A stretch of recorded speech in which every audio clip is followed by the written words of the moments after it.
Nararamdaman mo ba na ang universo ay tahimik na naghahanda ng isang pambihirang bagay para sa'yo? Para sa Pisces, ang sandaling iyon ay malapit ng maganap. Ang Hunyo 15 ay hindi lamang isang ordinaryong araw.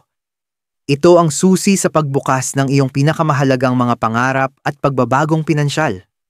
Ang mga bituin ay nagsasama-sama at ang universo ay nagpadala ng malalakas na senyales.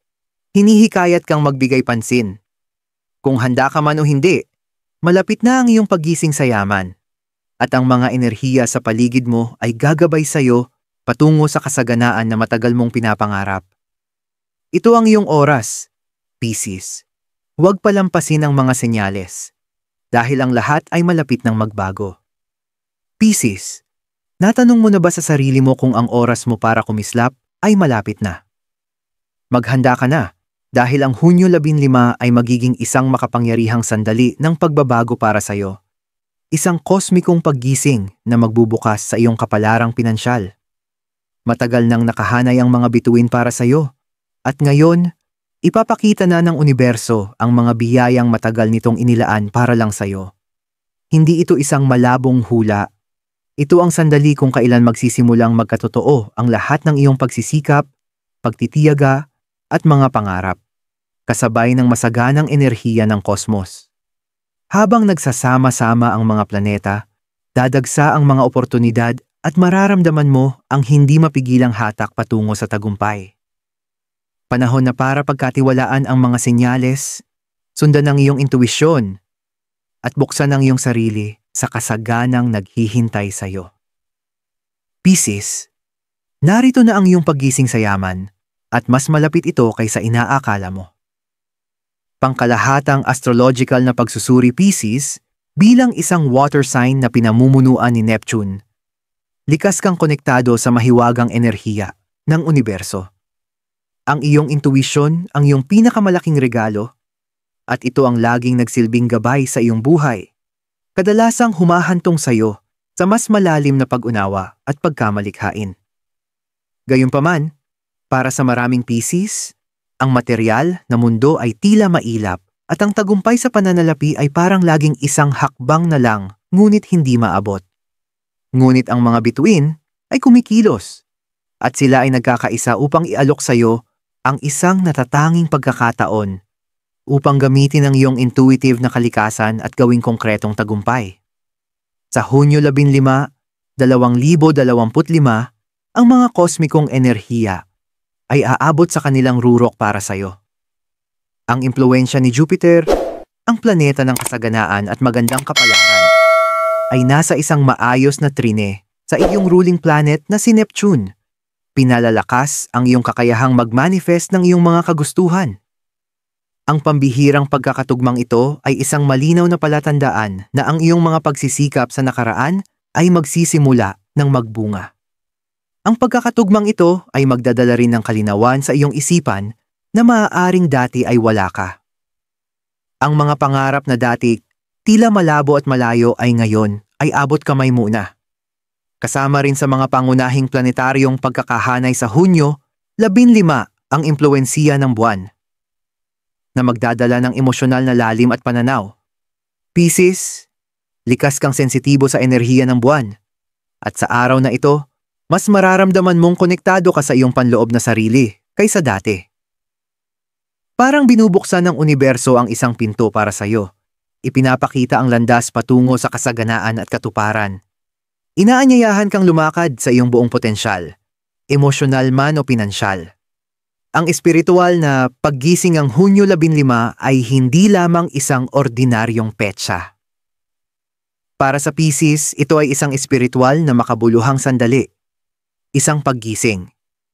Habang nagsasama-sama ang mga bituin, mararamdaman mo ang isang malalim na pagbabago sa loob mo, parang may pintong bumubukas sa iyong kaluluwa. Matagal ka nang nakikinig sa ingay ng mundo sa paligid mo, ngunit ngayon, tinatawag ka ng universo na pakinggan ang iyong sarili. Ang iyong intuisyon, ang iyong mga panaginip, at ang mga banayad na senyales na matagal mo nang natatanggap ay biglang magkakaroon ng malinaw na kahulugan sa araw na ito. Ito ang simula ng iyong paggising sa yaman. Para sa maraming Pisces, ang sandaling ito ay parang lahat ng bagay ay sa wakas ay magkakaugnay.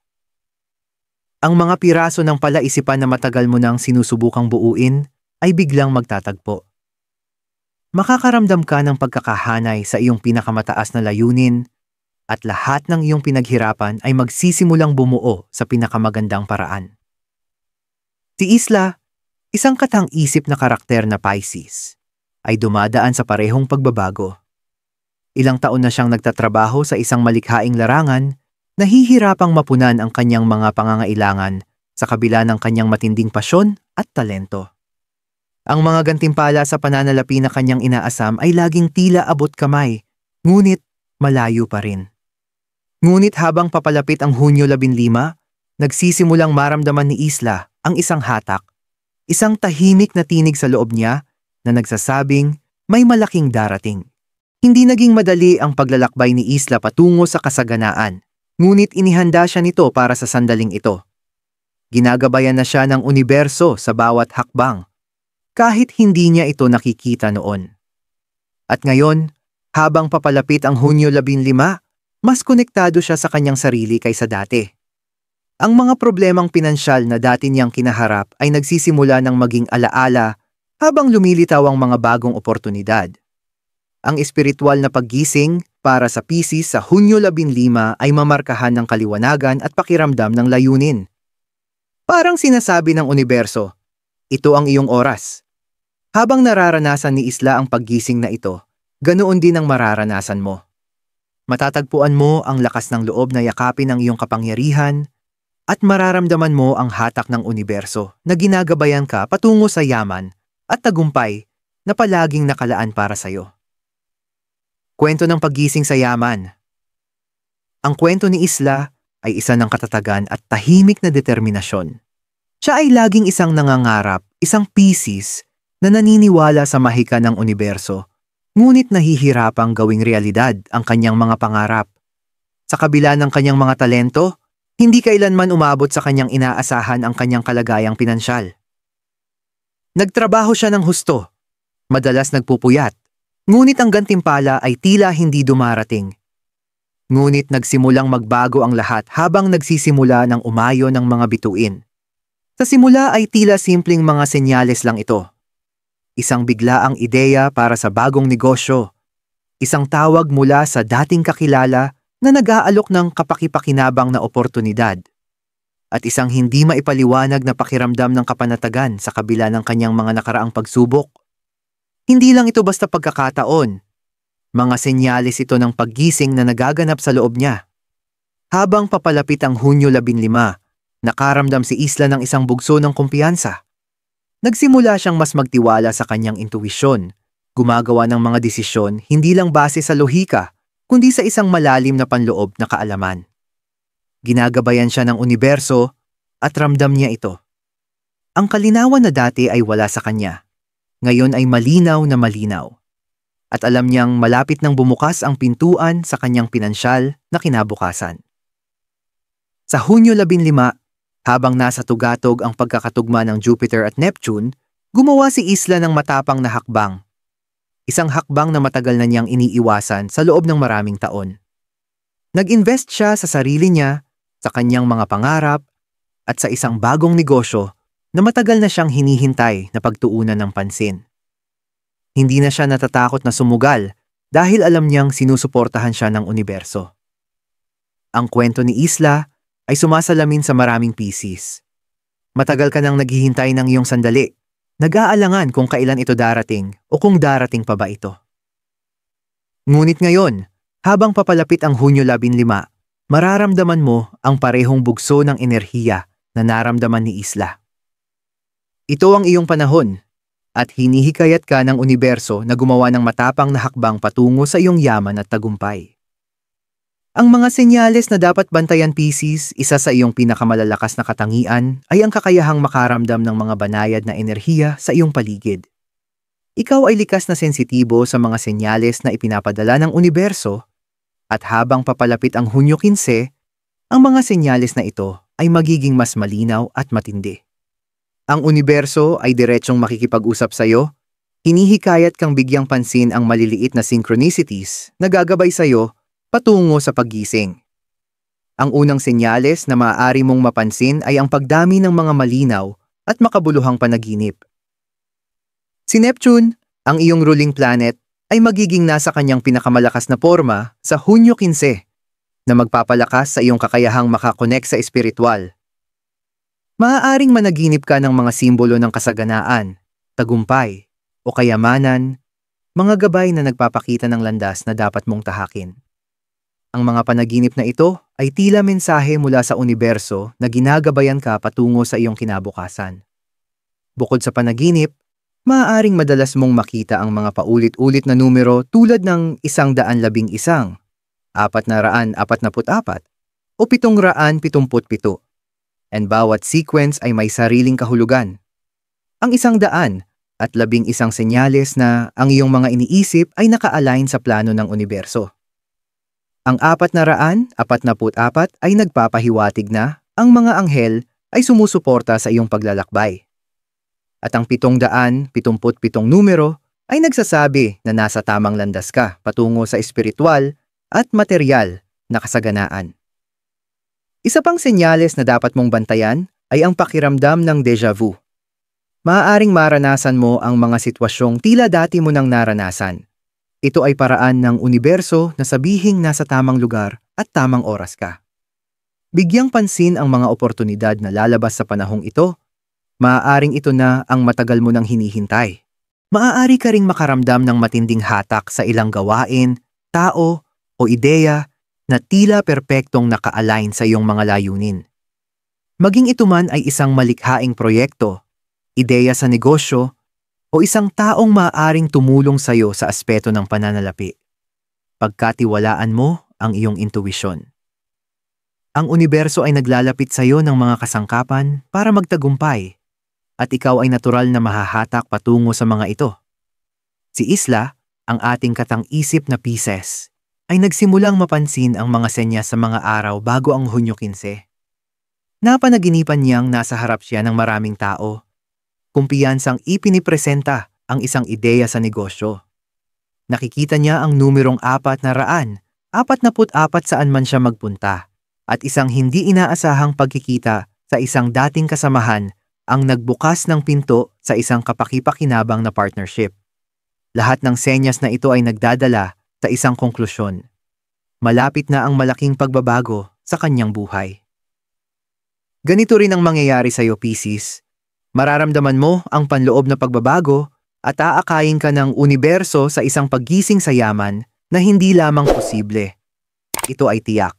Praktikal na mga hakbang para sa Pisces.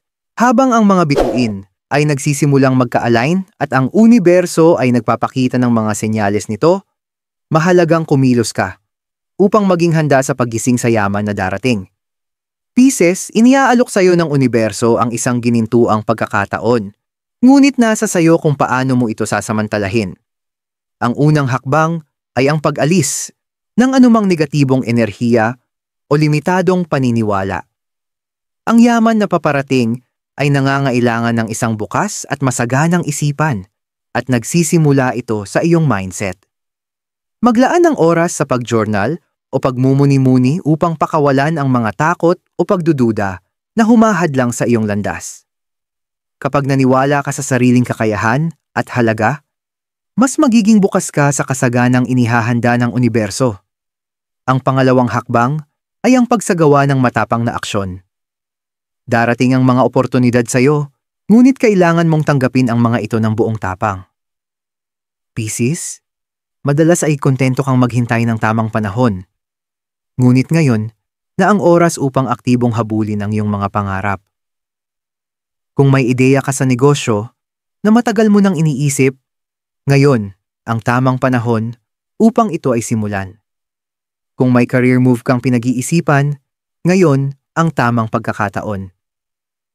Nakahanay na ang universo sa iyo.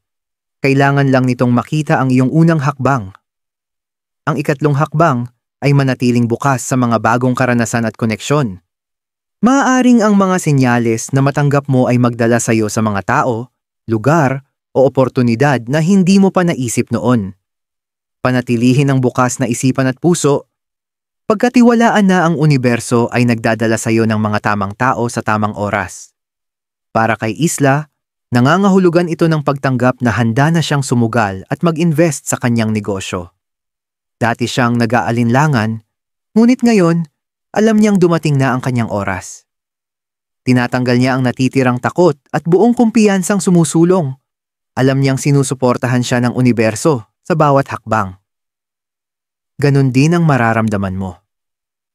Ang Hunyo 15 ay magdadala sa iyo ng kalinawan at kumpiyansa upang makagawa ng mga desisyong magdadala sa iyo sa tagumpay sa pananalapi. Emosyonal na pagbabago ng Pisces, ang paggising sa yaman na magaganap sa iyong buhay ay hindi lang tungkol sa pananalapi. Ito rin ay isang emosyonal na pagbabago. Habang ang mga kosmikong enerhiya ay aabot sa rurok sa Hunyo 15, dadaan ka sa isang malalim na pagbabago sa kung paano mo tinitingnan ang iyong sarili at ang iyong potensyal. Ang pagbabagong ito ang magbibigay lakas sa iyo upang yakapin ang iyong tunay na kapangyarihan at i-align ang iyong emosyonal na mundo sa iyong pinansyal na layunin. Para sa maraming Pisces, ang pagdududa sa sarili ay palaging kasama sa kanilang landas. Madalas mong tanungin ang iyong kakayahan na maabot ang buhay na tunay mong ninanais. Ngunit ngayon, habang ang universo ay nagbubukas ng mga pinto ng oportunidad, mararamdaman mo ang isang malakas na kumpiyansa. Hindi lang ito kumpiyansa sa kakayahan mo, kundi kumpiyansa na karapat-dapat kang tumanggap ng lahat ng kasaganang inihahain sa iyo ng universo. Ang emosyonal na pagbabagong ito ay mamarkahan ng pagbitaw sa takot at ng malalim na pagtitiwala sa proseso. Hindi ka na matatakot na sumubok o harapin ang hindi tiyak. Mararamdaman mo ang matibay na koneksyon sa iyong intuwisyon na maggagabay sa iyo sa mga desisyong tama, hindi lang sa isip, kundi sa puso at kaluluwa. Habang niyayakap mo ang bagong kaisipang ito, mapapansin mong magbabago ang iyong enerhiya. Mas magiging magaan ang iyong pakiramdam, mas puno ng kumpiyansa, at mas bukas sa yaman at tagumpay na darating. Hindi mo na pagdududahan na karapat-dapat kang magtagumpay. Dahil dito, mas madali mong maipapakita sa realidad ang mga pangarap mo. Si Isla ay dumaan sa pagbabagong ito ng buong lalim. Binitiwan niya ang kanyang mga takot at niyakap ang kanyang lakas. Alam niyang dumating na ang kanyang oras. Tinatanggap niya ang kasaganang paparating at nagsimulang kumilos na may malinaw na pananaw at hindi matitinag na tiwala sa sarili. Ang sandali ng pagbabago. Habang dumating na ang Hunyo 15, nararamdaman mong umaabot na sa tugatog ang enerhiya ng universo, Pisces, at mararamdaman mo ang hindi mapigilang pagbabago. Malinaw na ang mga senyales, kumpleto na ang emosyonal mong pagbabago. At ang oras ng pagkilos ay dumating na. Parang naalis ang belo sa iyong paningin. At sa wakas ay malinaw mong nakikita ang landas na dapat mong tahakin. Ang universo, na matagal ka nang ginagabayan sa pamamagitan ng mga banayad na senyales at panaginip, ay pinagsasama-sama na ngayon ang lahat sa isang makapangyarihang sandali. Para kay Isla, ang sandaling ito ay parang mahika. Nagsimula ang araw na may malalim na pakiramdam ng kapanatagan, isang tahimik na katiyakan na ito na ang araw na babaguhin ang lahat. Nang suriin niya ang kanyang telepono, natanggap niya ang isang email na nag-aalok ng partnership na kayang baguhin ang kanyang negosyo sa isang iglap. Nakasaad sa email ang lahat ng detalye na matagal na niyang pinapangarap, ngunit hindi niya akalaing magiging totoo. Matagal na siyang naghihintay sa eksaktong sandaling ito. At ngayon, narito na ito. Habang nararanasan mo ang pagbabagong ito, Pisces, mararamdaman mo ang bugso ng enerhiya at kalinawan na hindi mo pa naramdaman noon. Ang mga pagdududa at takot ng nakaraan ay tila malalayong alaala na lamang. Ito ang iyong sandali ng paggising sa yaman. Ito ang kaganapan ng lahat ng iyong pagsisikap, pagtitiyaga, at pagtitiwala sa universo. Nakabukas na ng malawak ang mga pintuan ng kasaganaan. At ikaw ay nasa pintuan na, handa nang pumasok sa isang bagong buhay. Gagabayan ka ng universo, ngunit ikaw ang kailangang sumulong. Gaya ni Isla na buong tapang na humakbang patungo sa kanyang bagong partnership, ikaw din ay tatawaging gumawa ng matapang na hakbang at yakapin ang mga oportunidad na darating sa iyong landas. Ito ang sandaling matagal mo nang hinihintay at dumating na ito. Konklusyon, Pisces, ang Hunyo 15 ay nagmamarka ng simula ng isang bagong kabanata para sa iyo. Isang kabanatang puno ng kasaganaan, tagumpay, at ang yaman na matagal mo nang ninanais. Ang universo ay nakahanay upang dalhin sa iyo ang mga senyales na kailangan mo upang kumilos at maisakatuparan ang iyong mga pangarap. Matagal ka nang nagsumikap, nakinig sa iyong intuisyon, at ngayon, dumating na ang oras upang yakapin mo ang iyong kapangyarihan at angkinin ang iyong pinansyal na kapalaran. Ang landas ay hindi palaging magiging madali, ngunit ibinibigay sa iyo ng universo ang lahat ng kailangan mo upang magtagumpay. Magpapatuloy na gagabay sa iyo ang iyong intuisyon at mas lalo pang lilinaw ang mga senyales habang ikaw ay sumusulong. Pagkatiwalaan mo ang iyong sarili, ang proseso, at tandaan mong karapat-dapat kang tumanggap ng lahat ng tagumpay na paparating sa iyo. Ang kuwento ni Isla ay kuwento mo rin, isang kuwento ng pagbabago, paggising, at sa wakas ay pagyakap sa buhay na nakatakda para sa iyo. Hindi na siya ang taong puno ng pagdududa sa sarili o walang katiyakan sa kanyang lugar sa mundo. Siya na ngayon ay isang kumpiyansa at empowered na babae na handang tanggapin ang kasaganang matagal nang inihahanda ng universo para sa kanya. Ikaw din, Pisces, ay malapit ng maranasan ang pagbabagong ito. Ang paggising sa yaman na abot sa tugatog sa Hunyo 15 ay simula pa lamang. Binubuksan na ng universo ang pinto sa iyong kinabukasan at nasa sayo na ang lakas ng loob at kumpiyansa upang tumawid dito. Pisces, ang iyong oras ay ngayon na. Malinaw ang mga senyales at hinihintay ka na ng universo upang yakapin ang iyong yaman at tagumpay. Huwag mong hayaang lumipas ang sandaling ito.